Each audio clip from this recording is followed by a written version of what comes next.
आज Doubtnut app download करें। Doubtnut पर अपने सभी गणित, रसायन विज्ञान, भौतिक विज्ञान और जीव विज्ञान के डाउट्स का करो सफाया। बस प्रश्न की फोटो खींचो, एक ही प्रश्न को क्रॉप करो और तुरंत वीडियो सोल्यूशन पाओ। अभी डाउनलोड करें। नमस्कार दोस्तों, हमसे पूछा गया बर्फ की अपेक्षा हिम एक अच्छा कुचालक है, ऐसा क्यों होता है। तो देखो यहाँ पर दो चीज़ों की तुलना की जा रही है, एक तो बर्फ और एक हिम। हिम मतलब कि जो हमारी जो पहाड़ियों पर गिरती है वो हिम होती है। तो हमने देखा होगा सर्दी के मौसम में जो गिरती है वो हिम की तरह रहती है। तो इसमें क्या होता है, इसमें और इसमें फ़र्क क्या होता है। जैसे घरों में जो बर्फ़ जमाते हैं तो वो अलग होती है और हिम हमारी अलग होती है।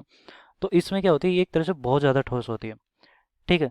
लेकिन यहाँ पर ठोस तो होती है, ये भी हिम भी हमारी ठोस होती है, लेकिन इसमें जो वायु होती है, वायु होती है इनके बीच में, ठीक है।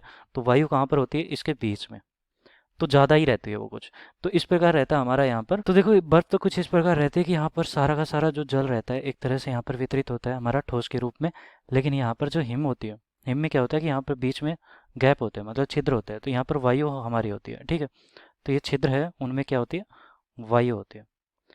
छिद्र में क्या होती है, वायु भरी होती है। अब देखो जब बर्फ में हमारा क्या बनता है, क्या बात करते हैं कि ठोस, और यहाँ पर भी ठोस है हमारे पास। लेकिन ठोस में हमारा जो चालन होगा वह किस प्रकार होगा, एक चालन के रूप में होगा, ठीक है, चालन के रूप में। लेकिन यहाँ पर हमारे पास क्या हो गया कि बर्फ से हिम में आते हैं, तो हिम में हमारा क्या होता है कि यहाँ पर वायु होती है। और हमें पता है कि जब वायु बीच में होती है तो वो क्या करती है कि एक तरह से यहाँ पर संवहन नहीं हो पाता, मतलब कि ये एक तरह से ये ऊष्मा के कुचालक की तरह कार्य कर रही है। तो एक तरह से यहाँ पर संवहन नहीं हो पाता। ये क्या होती है, वायु हमारी ऊष्मा की कुचालक होती है।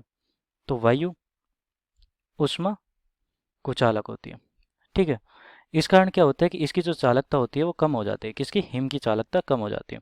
तो यहाँ पर लिख देता हूँ, हिम की चालकता हमारी कम हो जाती है, हिम चालकता कम हो जाती है, हिम चालकता कम। लेकिन जो बर्फ़ की चालकता है वो हमारी ज़्यादा हो रहती है। तो ये बर्फ़ चालन ज़्यादा करेगी, मतलब कि इसकी चालकता हमारी क्या हो जाएगी, ज़्यादा हो जाएगी। तो यहाँ पर चालकता लिख देता हूँ, ठीक है। तो ये वाली हमारी ज़्यादा रहती है और ये वाली हमारी हिम की चालकता हो रहती है वो कम रहती है। तो ये अधिक लिख देता हूँ यहाँ पर, अधिक। तो यही कारण है कि क्यों अच्छा यहाँ पर कुचालक होता है, कौन, बर्फ की अपेक्षा हिम अच्छा कुचालक क्यों होता है, क्योंकि यहाँ पर वायु होती है, भरी होती है यहाँ पर छिद्र में।